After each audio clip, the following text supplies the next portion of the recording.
everyone, welcome at the monthly interviews with game developers. Today I'm going to have a talk with Ryan from Little Red Dog Games, and he will explain everything about Rogue State Revolution. Welcome, Ryan. Hello, thanks for having me. You're welcome. Can you explain a little bit about yourself? Sure, my name is Ryan Hewer. I'm the CEO of Little Red Dog Games. In Rogue State Revolution, my role was lead producer and designer. I did roll my sleeves up a little bit for some of the programming and asset production, but for the most part, it's the design basis of the game that I'm responsible for. Okay, and how big is the team? For Rogue State Revolution, the team had 9 people in various capacities, most of whom were working part-time. You also work on different games during the production? No, actually, a lot of people on the team had day jobs. People who were freelancers working in, for a number of other companies at the same time. Not many of us were actually developing Rogue State Revolution full-time. Now we're a much larger company with a much larger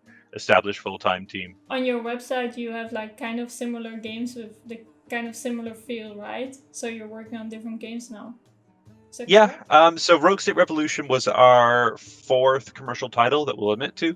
We're working on a 5th right now, which I can't go into too many details about, but we're very excited. We've got a team of 12 people full-time going guns blazing on that one.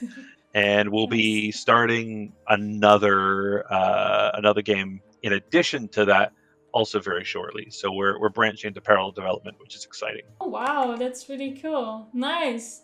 So how long has this game been in development then? In terms of actual concrete work on it, I'd say about 20 months. It's about 20 months, just shy of 2 years, start to finish.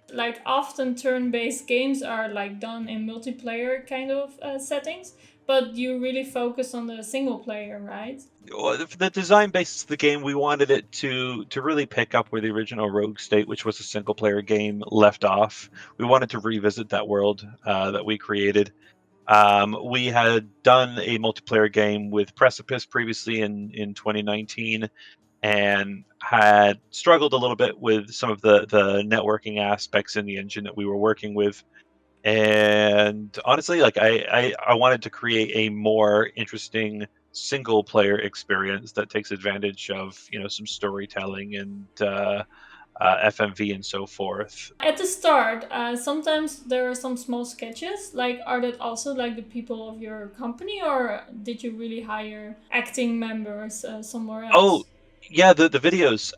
Yeah, they're all actors. They're all based out of Toronto. The lead was Sam Smilovic and Kareem Bayoumi, who worked with us for a day in Toronto, and it was absolutely just a fantastic experience. I had a great time working with them both. The next day, we were at a sound studio with Stephen Hobey, who is the British news reporter, and the male British news reporter, and Stephanie Folkens, who is the female news reporter.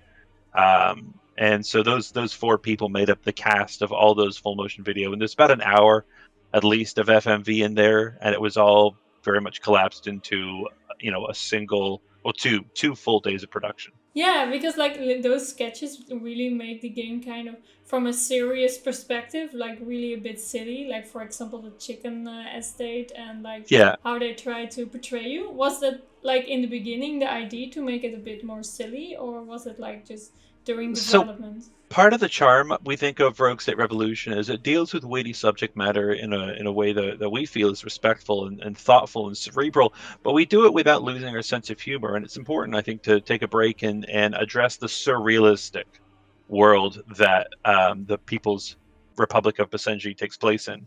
So that the people that live in Basenji are everyday, ordinary people going about their lives who, we can immediately relate to, but their government is dysfunctional and a hot mess, something that I'm sure people can relate to today. And we exaggerate that level of dysfunction. And this is a world where, 2-3 years ago, if you would have told us that the world looks like it does today, I don't think many people would believe you. And the world that Basenji inhabits is also a couple degrees removed from reality, but still is plausible. So yeah, there's a country that's run by a talking rooster, by a rooster, but it's a rooster. It's not a talking rooster. It just is a rooster, and there's like a long meandering explanation as to how a rooster was put in this de facto leadership position of a country. You can set up lasers to shoot an asteroid down from space that's coming towards your country, but you could also redirect them towards the International Space Station and just see what happens as a result of that. So yeah, like the characters kind of bring a little bit of levity, I would say, to the world, and kind of help you feel like you really are in charge of this weird dysfunctional country that's being pulled in all different directions. Yes, I think it's very interesting. And what made your team to like start making Rogue State Revolution? The original Rogue State was very, very popular, and it's the one that we kept getting requests again and again and again. When are you making a new Rogue State? When's that coming? And so we knew that this was something that we always wanted to revisit in a new engine with new skills. I am glad we waited. We needed time to grow. We needed time to experiment with new things. Yeah, you named it. You made it in a different engine. Like I Yep. thought that this one was made in Godot, right? Which Yep. engine did you work before? The first Rogue State is actually made in something called Adventure Game Studio. It is I would say it's a scripting tool, a mid-level scripting tool for specifically making adventure games. And we kind of really pushed that tool to its limits to try and repurpose it for a real-time strategy game. And we were making a lot of point-and-click adventure games up until that point. So yeah, I think we just stuck with it. And it was our last game that we made in that engine. Deep Six was our first game in Godot, and it combines, 2D and 3D elements. Rogue State Revolution would be our third, I think, commercial Godot title. Yeah. Yeah, like I was also wondering, like where is Banshee from? Like what was the meaning behind it? Basenji is the name of a breed of dog from Egypt. I think you'll also find a reference to it in a classic 1960s sitcom, A Dream of Jeannie. But the reality is, Basenji is a fictional nation. It's not really an analog for any one nation.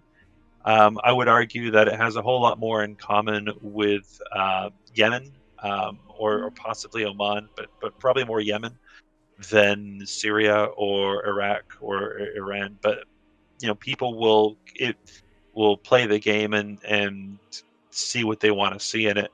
The big thing about Basenji is a small nation with very little military strength that has to rely on soft power to achieve its goals.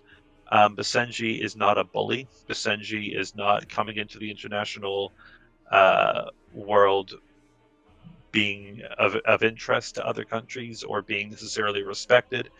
And Basenji is a country that has its own internal stability issues coming out the gates.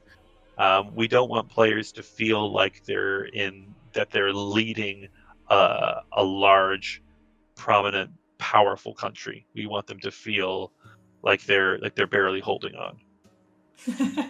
Yeah, like in the beginning, I just realized that often you have a game that you always are forced to trade, right? Because either Yep. right there is a lot of gold, or there is like a lot of bauxite.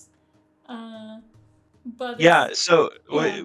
and it's important, Basenji doesn't have everything, and at any given point in time, you will always be missing one resource, which you will have to depend on one or more neighbors to trade with, which gives you it makes it a necessity to figure out how to play nice with those neighbors. Yeah, how was it managed? Because I one game I was just fed up with my people because they just want diamonds, and I was like, I don't have diamonds, and Right. like they didn't want like anything else. They were just like really. It was kind of, you don't want washing machines, you don't want anything else, you just want diamonds. Like how is that based? So the way it works is, at first, people in your cities will be demanding food. and food is the primary resource that you're looking to secure. And once people have food in their lives, then the next thing they'll want is processed foods. They'll start to want, microwave dinners and pizzas, and then they're going to start wanting other things. And it could be household appliances, it could be consumer electronics, or it could be luxury goods. Yeah, I mean, it is by chance, but there's always going to be something that people will eventually want that will be difficult for you to acquire. And you're either getting it through trading with your immediate neighbors, or you're getting it through having really strong trade relationships with the three regional influencers, the US, Okay. Russia, and China. Okay. And as your relationship with them grows, you'll have opportunities to get more advanced goods through that channel as well. Also, uranium. Uranium is something a lot of players say, "Oh, I really want to build nuclear weapons, but I have no uranium." And in a lot of playthroughs, yeah, your nation will start without uranium. In fact, it's rare. It is the Okay. exception rather than the rule that your nation will have any uranium in it. So if you weren't lucky and you don't have uranium domestically within your country, you're going to have to reach out to the U.S., China, or Russia, and earn their trust and assurances to import uranium from them. And they're most Uh, likely a higher risk, right? If the uranium is so not from you. when you have that uranium, it will go into your nuclear power plants, assuming you've built one. And then you have a choice. You can choose to operate your nuclear power plant, and that's great, or you can be diverting it. And as you divert it, you can choose, what kind of quantities you want relocated to your clandestine site, which is built inside a mountain. Yes. And depending on how much and how rapidly you're relocating it, the International Atomic Energy Agency may think that there are some interesting accounting discrepancies with your nuclear fuel. And so they may say, look, we suspect that you're diverting uranium. We demand access to your country. And that leads to a chain of events where you can say, no, I'm not giving you access to my country, or you can open up and say, "Oh, nuclear fuel, how did that get here? Oh, I'm so sorry," and kind of. That's such like world politics, Well, basically. it is like this is what I used to do for a living. I worked as a diplomat, and I was a specialist Okay. in clandestine nuclear weapons development. So, for me, it's like I just can't help myself. I had to kind of slip that into the game. And it's interesting because you can develop a breakout scenario where you the United States, Russia, and China suspect that you are building a nuclear weapon, Yeah. and now you're in this race against time to actually acquire the weapon before they start applying crippling sanctions or possibly even invading Basenji. Yeah. And then once you have that weapon, everything changes. Your relationship changes with other nations. No one will dare invade you, and the kind of the nature of your place in the international theater changes dramatically. Yeah, I just built a robot, but it was like Yeah, me that. too. I love the robot. That's my favorite. There's nothing more. There's nothing more deeply satisfying than marching across the sands of this country that you rule in a giant, bright red mech suit. I mean, it's just fun. But I noticed that was like the sentence that when this robot like is destroyed, then you lose the Mhm. game. Yeah, because you're in it. You're actually piloting it. Like if Oh, you have that's this, it. Ah, yeah. okay. If I didn't if you notice. are Okay. yeah, if you've got a big bright shiny mech suit, actually in the video the characters talk about it being like, I can't believe you've diverted all of these funds to build this toy, and you're just really excited to drive it is what it is. It's I like see. you only have the one, and so the glorious leader, who is you, wants to be the one that actually pilots it. And that's why when you click on it, it actually has your name saying, the glorious leader is driving it, and there's a little Yes. warning in there. It says, if this mech suit dies, your game is over, so you better protect it. But it's incredibly powerful and deeply satisfying to use. The save game, like you really decided to make people not the decision to save the game. Was like, what was the purpose of that? I mean, we identify the game as being a roguelite. So we want people to make decisions and then feel like they have to live with and explore the decisions that they've made to their logical conclusion. It's less about nation building than it is about nation stabilization, trying to keep everything from completely collapsing all around you. And if we have players, saving at every turn, or undoing things after 3-4 times, it takes the surprise out of things. And more Mm-hmm. importantly, I think players would be more inclined to try and maximize everything, and it becomes about trying to push for like extremely successful countries rather than try to fight the inevitable failure of the People's Republic of Basenji. Yeah, I noticed like in my first term when I finally was re-elected, like later on you didn't get that much like quests anymore. When it's suddenly moment everything is around 90 or 80%, then you get less quests. It's a little bit of both. Like as you get reelected, the the game will adjust based on how you're doing. So you will get kind of fewer opportunities when it perceives that you're doing quite well, and you'll get more opportunities to do things when it feels like when it feels like you need a leg up. In the late game of Rogue State Revolution, you start facing crises, which are more long-term situations, around 60 or 70 months in, and these will require longer periods of time to manage, Mm-hmm. address, and rebound from. So the game kind of respects that and wants you to put your focus a little bit more on that rather than dump lots of quests onto you. Yeah, and I noticed that even though you get kept everyone happy, like there were still riots and criminals that trying to take over. That's what I found out. Yeah, I mean the conceit of the game is, yeah, even if your polls come back saying that you're popular, there's always going to be some segment of society that is dissatisfied with your leadership. And I mean, if there's one thing I want players to take away, it's that you will never actually please everybody. And if you go into this with that as your goal, you're kind of missing the point. Um, so there'll always be a destabilizing element, no matter what happens. There'll always be rebels that are unsatisfied with your leadership. The bigger question is, how much are they generally supported by the populace? You can't keep everyone happy. I think that's the message that you want to portray, right? Yeah, very much so. I mean, there's a lot of things that kind of want players to take away from it. There's always a danger of the game being received in a manner that we didn't intend. But one of our paramount design goals is to really highlight that the Middle East is a mix of diverse values and interests, and they would be just as familiar if the game was set in any other nation. So as far as homogenizing goes, we want to challenge this perception of the region by the West as being monocultural Mm-hmm. in Western political discourse, education, and how it's characterized in the media.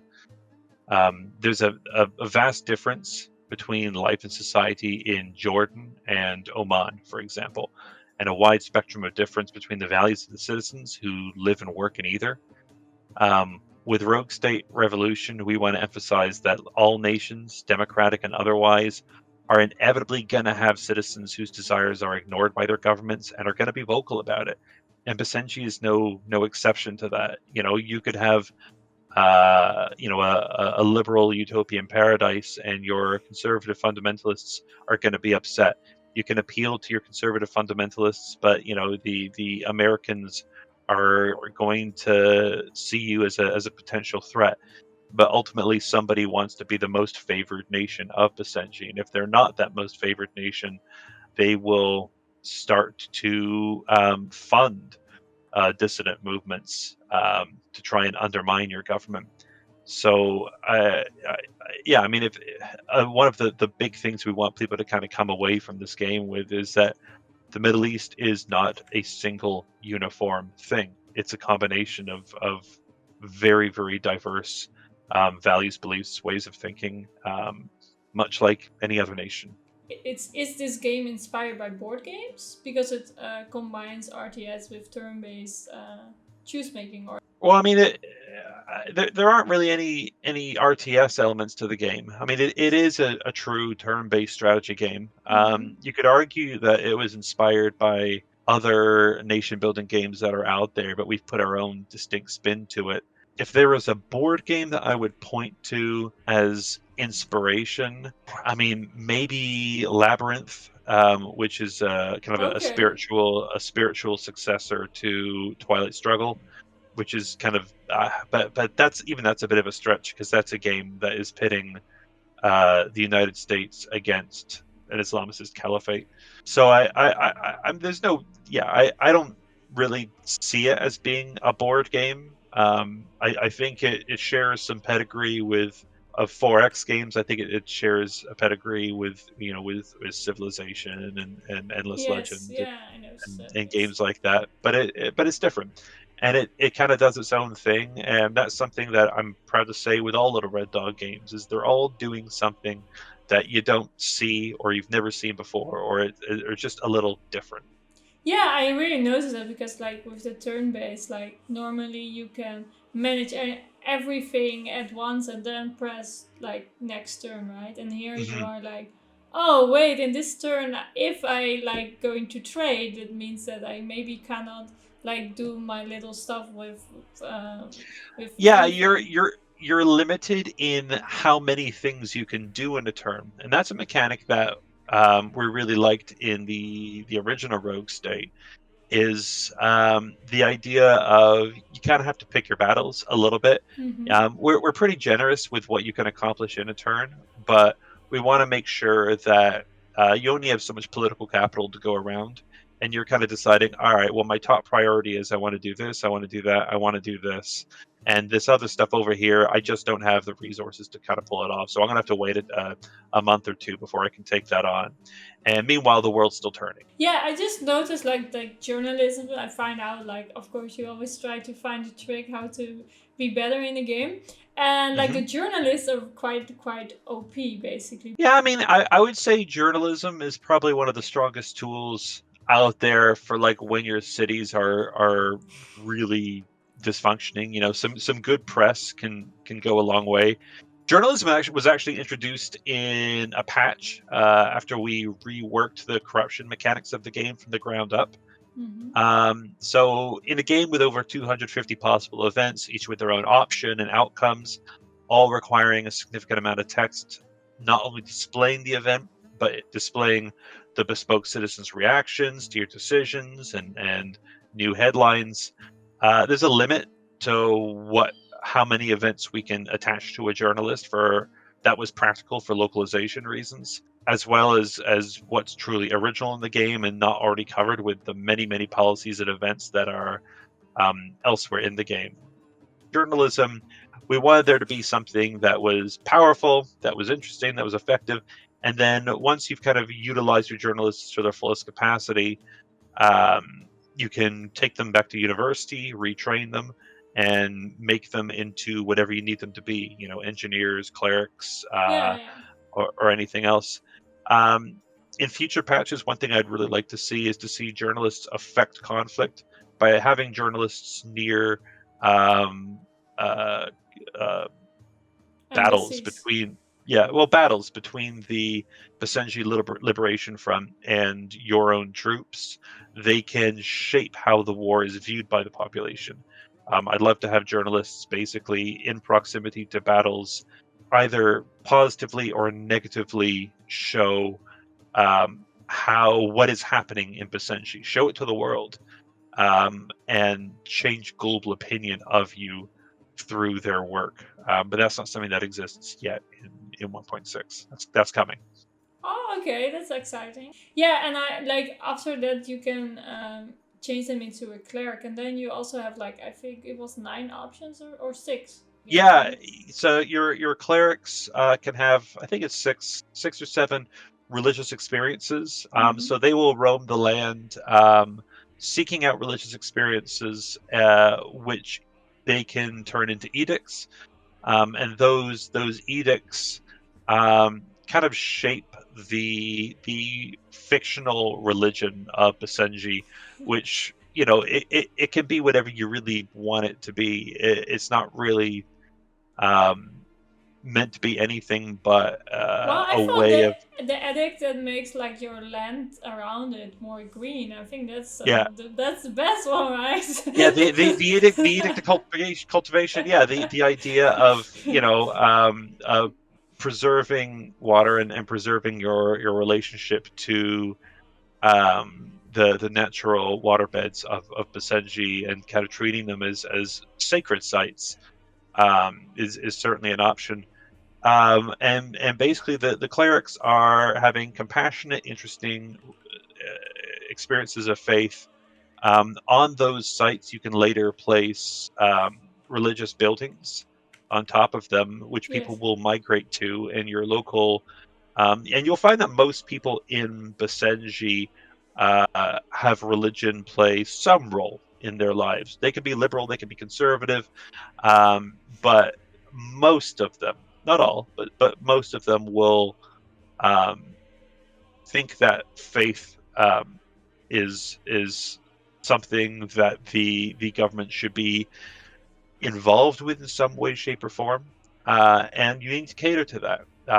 But if you do cater to that, you'll find that a minority of people who identify as being atheist or agnostic or otherwise secular are going to take issue, and they want to see you know, a separation of church and state in Basenji. I also was wondering, like, what kind of target group had you in mind when you were designing this game? I would say that this is not necessarily a game for everyone. I would No. say, yeah. I mean, it's niche. It's very niche. Yes, yes. Even for us, and we're a niche developer, it's pretty niche. I'll say that this is a game that will appeal to people who are, you know, a little bit older, who are looking for something a bit cerebral, who are, if you have an interest in international relations, Mm-hmm. you might really want to pick this up. Yeah, I think that it is generally for um, people that want a challenge, people that are a little bit older. Mm-hmm. Um, yeah, we find that we've got a significant following in Europe in particular, where strategy games tend to be a bit more popular overall. We've done really well in the United States as well, but you know the game is you know less popular, let's say in Asia. Yeah, I also noticed like the province like Arumai is always like farming Yeah, people. Is that yeah, correct? yeah. That is so. The five provinces of Basenji all have their own distinct character to them. You know, Banafa is urban and liberal and progressive, and you know feels a little bit like you know a little bit like Tehran. You know, like it's a place that is cosmopolitan.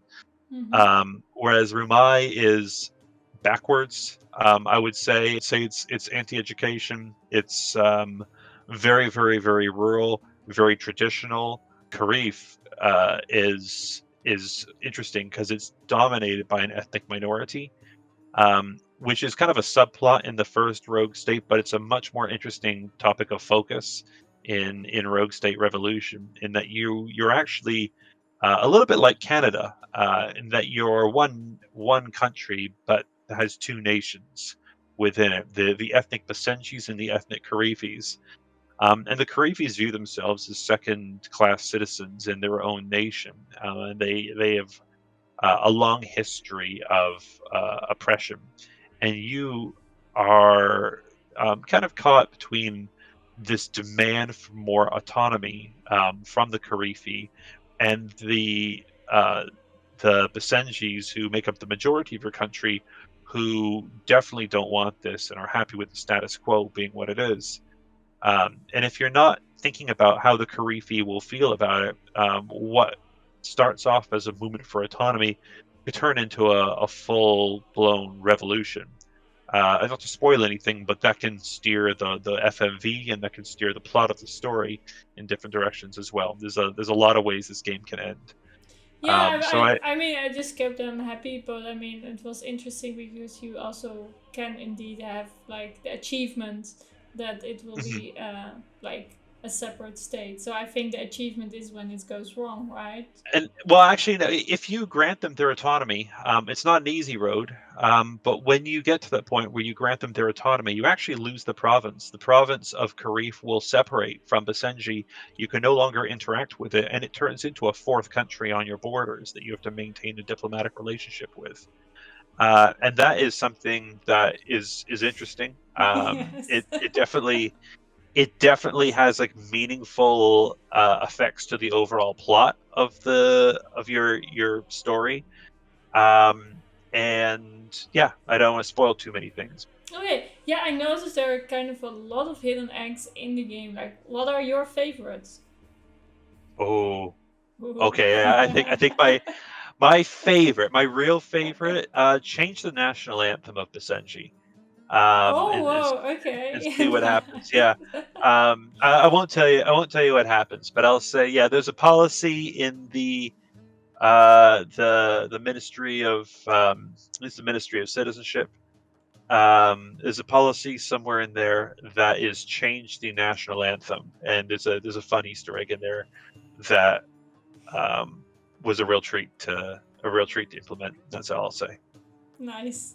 And you have like all different kind of new ministers you can unlock Mhm. over time. Yep, Like, do yep. There's they 16 in all. 16 all? And like they always have like some positive and some negative, right? There's Yep. no minister that is good in everything or in.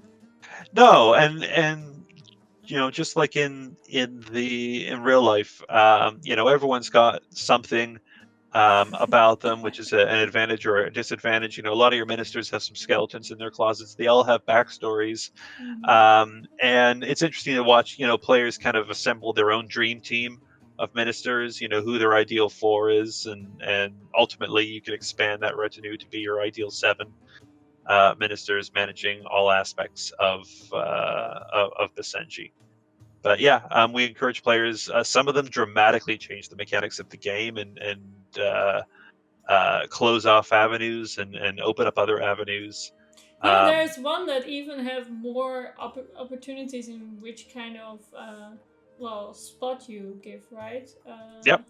So which is interesting. And you're like, wait, there are more stuff to choose at this as at this thing. And there's also one that you can have a free airport and a free Yep. harbor, but I he's think doing that's Rumi. Yeah. his own thing.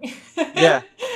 So, You've got ministers that'll steal from you. You got ministers that'll undermine you. You got ministers that'll stab you in the back. You've got ministers that are naive ministers. That I mean, there's a wide retinue of yeah, ministers, and they and all there's do one that different just things. go away sometimes. So Yeah, and I also there's always one or two that everyone hates, and it's like, do not pick this minister. yeah. So yeah, we encourage players to kind of mix and match and find Mhm. their ideal minister um, Combination. Yeah. selection. Yeah. What I think is very challenging with all those managing games, like how do you really like playtest this well? Because it's so hard to playtest a managing game well. How did you I mean, manage that? it's not easy. We had the support of a fantastic QA firm out in Spain. We had dedicated QA support in-house as well. And a lot of it is just trying everything, doing a lot of long plays. Like the late game is always the hardest part of testing with anything like this, because you need to get a Mm-hmm. good grasp as to where players are expected to be in terms of resources, and players will always, always, always surprise you. Yeah, that's totally It true. doesn't matter, what kind of a game you're doing or what. With every game we've ever put out, there's always been, a player who within the first week of launch has done something that we thought to myself, you got to be kidding me. That has just blown developers out the water. So we're getting better at expecting that. Incredible amount of time and development went into QA. And even now we're listening to player feedback. We're putting out, usually several patches a month, and we are adding new content and adjusting the game, and we want to make sure that this is a product that everyone really loves. Okay, that's really nice. Yeah. So apart from like the playtesting, what was like the other most challenging thing for like this game? I would say the AI development was very difficult with this one. The pathfinding issues. This game pioneers a lot of stuff in the Godot engine. Mm-hmm. I believe it is actually. Don't hold me to this, and if someone wants to refute this, go ahead. But I think it is the largest Godot game in terms of file size that Maybe yes. anyone's I mean put out. the Yeah, it's playthrough a couple is gigs. really So long, really long. there are a few tough challenges that come to mind. Taming the procedural map generation was difficult. Writing code that generates a random map is easy, but generating provinces, towns, road connections, sure, but making sure that map is never unplayable, essential parts can never be disconnected, nothing can possibly break the Ooh. gameplay, all potential edge cases are taken into account, all while keeping every map feeling random. That took an insane amount of tweaking and debugging. Um, our associate programmer, Nick Colucci, he built a unit movement algorithm that appeared really simple, but does a lot of really complex things under the hood. And it's given me a whole lot of respect for other games in this genre. I would say this has been a very, very challenging product to develop for sure. Yeah, I can imagine that is really really challenging already. The idea. I noticed when I play Civilization, like you often refresh when you have like a shitty start, right? So, Hmm. but with this game, it's really hard to see if you have a shitty start. To be honest, because there is so Yeah, much to do. yeah, yeah. I appreciate that. Yeah, I would say yeah, probably the map generation was the hardest part of development. I think. Yeah. So, and what are you the most proud of when you look at back at your game? You know, I mean, it's subjective. I can only speak for myself, but I Mm. love the FMV. I really do. It was a huge risk. Props to Modern Wolf for not balking when I knocked on their door and said, "I want to do FMV. I want to do FMV on a shoestring budget and just have a lot of fun with it." And everyone thought it sounded like a really cool idea. And so we did. And I think it landed really, really well. And looking at player feedback, people love it. People feel nostalgic about it. I think it kind of proves the concept. I think it helps push the story a little bit in a way that is affordable for a developer to do. And it's something I would definitely go back to. Um, I like the aesthetic of Rogue State, especially when you see like what kind of a pedigree it came from. I feel like this game is beautiful, and I think it represents some of the best work out there in the Godot engine right now. So, if you would remake the game and you would have not to think about time or money, like what would you Hmm. do different? I think one thing that I really would like to see in Rogue State Revolution is claims against territory. So it would have been really interesting to have neighbors um, basically to have parts of your country identifying as being, more Tajikistani, for example, than Basenji, and to have your neighbors be able to claim and ultimately annex parts of your land. Greater unit variety, um, Hmm. greater complexity in the tactics adopted by the Basenji Liberation Front, larger maps, more buildings, more detailed structures. But I think annexation is like the one thing where I'm like, would have been great, But but like also that next you time. as a player can annex, right? Not only I the mean, player. yeah, the something that keeps coming up from players is they really, really, really want to invade other countries, and that was something that we highly discouraged in Rogue State, and we definitely didn't want to lean too heavily into in Rogue State Revolution because you're not supposed to feel like a powerful nation. But that doesn't stop some players from saying, "Yeah, like I felt like I conquered." this country because I had troops occupying all of these factories all along the border. And I think if we could do it all again, we would.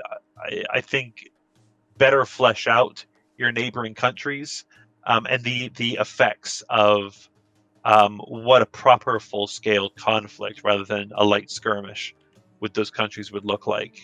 I think if the threat of invasion from Kalashara was a larger existential threat, I think that'd be an interesting game. But it was never intended to be a military simulation.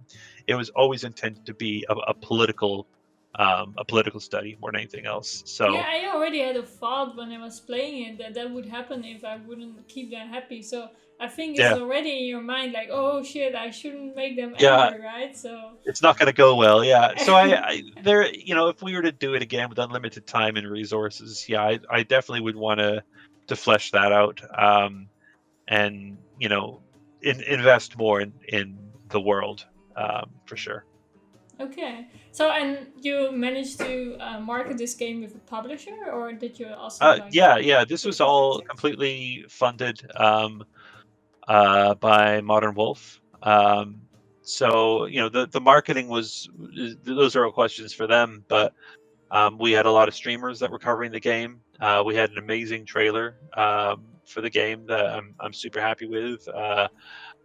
We've been present at because we were launching in COVID, it's difficult to market. Mm-hmm. Yes. But we were present at the virtual Gamescom, and we were, present at the Steam Indie event and a few other events that have occurred along the way. And yeah. And what would be your advice for starting indie studios then? Okay. Well, I have a lot of advice, but a lot of it is situational for different studios, and it's a bit bespoke. So I'll say, like, at the highest level, at the broadest level, I could comfortably say that you shouldn't assume that if you build it, people will come. From a designer perspective, always be an advocate for the player. From your earliest stages of design, put your player first. Make sure you're bringing something new to your platform, whatever your platform is. If you're working on a mobile game, do something no mobile game's ever done before, or go back to the drawing board. If you're doing, something for consoles, if you want to make a platformer, do something no platformer's ever made before. Do something really different. Try to avoid chasing trends. You're on the Godot groups, the Godot Discord, and the forums, and so forth. And the questions are always, I want to make a battle royale. I want to make a zombie game. I want to make. Mm-hmm. It's always they Yeah. want to make, last year's product. Be a trailblazer. Make new things. And about 11 to 12,000 games come out every year. It's on you to figure out how you're going to stand out in a crowd. Yeah, I think that's a wise don't advice. yeah, don't assume that ads are going to do it for you. You got to do something different. Yes, yeah, true. Well, I think Godot like grown over time. Yeah. But like the big players, of course, are Unreal and Unity. Like, how do you see like the growth of Godot in games, or are you thinking it's like Oh no, going towards those studios? I teach game design, Mm-hmm. and I usually have my students start with Godot as your first engine.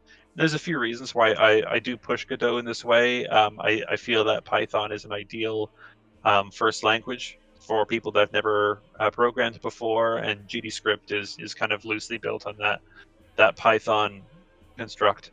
I think Godot it's a great engine. I've really enjoyed Godot. I don't I How do I want to put this? I don't think that Godot is a better engine than Unity or Unreal. I think that people that use Godot have kind of a weird identity crisis. True. I, it's like it, it is strange. Godot has its quirks, and if you haven't found them yet, you haven't used Godot enough. But every engine has its quirks. Mm-hmm. If you're Exactly. not working in Unreal and you're not crashing, every time you're compiling your C++, teach me, Yes. because every engine has its For quirks. me, Unity crashed a lot more than I don't Cleric's. use Unity. I have my own issues with Unity. But I do we do use Unreal at Little Red Dog, and we use Godot. And I think Godot is fantastic for rapid prototyping. I think you can make commercial games in Godot. Absolutely, you can make commercial games in Godot. I don't think Godot is the right tool for every problem, and I don't think it's the right tool for every game. I think that if you were to start learning game design in Godot, you can't really go wrong. I think it's a great place to open. I think you can build your entire career using Godot, and I think that's viable. It will close doors for you, but it will keep other doors open. I don't, but I like the direction Godot is going. I am, like Yes. everyone else, very excited for Godot 4 and the possibilities that offers. I would not use Godot for things that are. I mean, I don't want to get all the hate mail from the Godot fan groups out there. Okay. I'll say this: I have thoroughly enjoyed working with Godot. We will continue to be working with Godot, and it's a great engine. And the smartest people in the room are the people that are the core engine devs who see the engine for what it is. It's not there to compete with other engines. It's there to perform a function, and it does that function really well, and it's doing it better all the time thanks to the support from the core team and from the everyone that contributes to that source code, and to everyone that contributes financially to the advancement of that engine. It's also free. It is, I would say, one of my favorite engines to work in. I agree. I just wanted to ask this for my channel because I also show Godot and people are sometimes asking like, yeah, why Godot? So I thought it just added Yeah, in. why not? I think is the answer. Why not? Like Yeah, why not? Yeah. for anyone that says, "Oh, well, you can't make real games in Godot," first, screw you. And second, like there's tons of really good, successful Yes. games that are out there in Godot, and there's going to be more this year and more next year. Take a look at the show reel. The visual fidelity of your games could depend very, very much on your asset team, and how skilled your asset Yeah, team is. basically an engine is just a tool to It's make a just a game. tool. Yeah. Yeah. So. Unreal will not make your game pretty. Unity will Although, not if make your you put game pretty. something in Unreal, it sometimes starts shining, but that's. Yeah, Unreal will not make your game pretty. With a little asterisk next to it that says, sometimes it will make your game pretty. Um, Yes. yeah, I love Unreal, and I'm enjoying working in Unreal as well. Yes. Okay, so I think we're kind of closing to the interview. Like, do you have some last advice for all of us? Yeah, make lots of things. I would say if you're starting out in game dev, the most important thing you can do is make as many little projects as possible. Um, do not, for the love of God, please do not make your first game your magnum opus. I see it all the time. Yes. Somebody will squirrel away and make something, um, for 5 years, thinking that that's going to be their big thing. Your first game is going to do terribly. Your second game is going to do terribly. Your third game is going to do terribly. Your fourth game might break even, and then by the time you're in your fifth game, you start being proud of them. So. Um, Please, please, please make lots of products, make a wide variety of products, make mistakes, learn from them, and move on. Yeah, Yeah. and On that enjoy. note, like, how many games did you like worked on? Like a kind Like of a ever, grasp. Yeah, like ever, like just a ever. grasp, like roundabout. 30, maybe 40. Lots. I mean, the ones that are commercial. I would say 5 altogether that we'll admit to, maybe 4. Um, yeah, and now we're on 5 and 6 right now. So we've got older games that are very experimental. Um, there's a few games that we'll do as subcontracts for other firms and stuff like that. But for the most part, yeah. Um, we're on 5 and 6 right now for our studio as Little Red Dog. But personally, yeah, I mean, there's not a person on our team that hasn't got a deep portfolio of little micro projects and experiments that we've worked on over the years. It's better to make 20 prototypes and pitch them all than, invest your life savings into a single high risk product and then discover the hard way how hard it is out there. Yeah, I agree on that. Like the small projects, I mean, you learn also a lot. So okay, yeah, Cool. thank you very much for like having this talk and sharing all your information and your knowledge with us. I'm sure that if someone has some more questions, they can ask them in the comments, and we will come later on it as well. Yeah, Cool. thank you very much for this interview, and well, have a nice week and make more games. Thank you. Thank you for having me. Yes. Bye bye.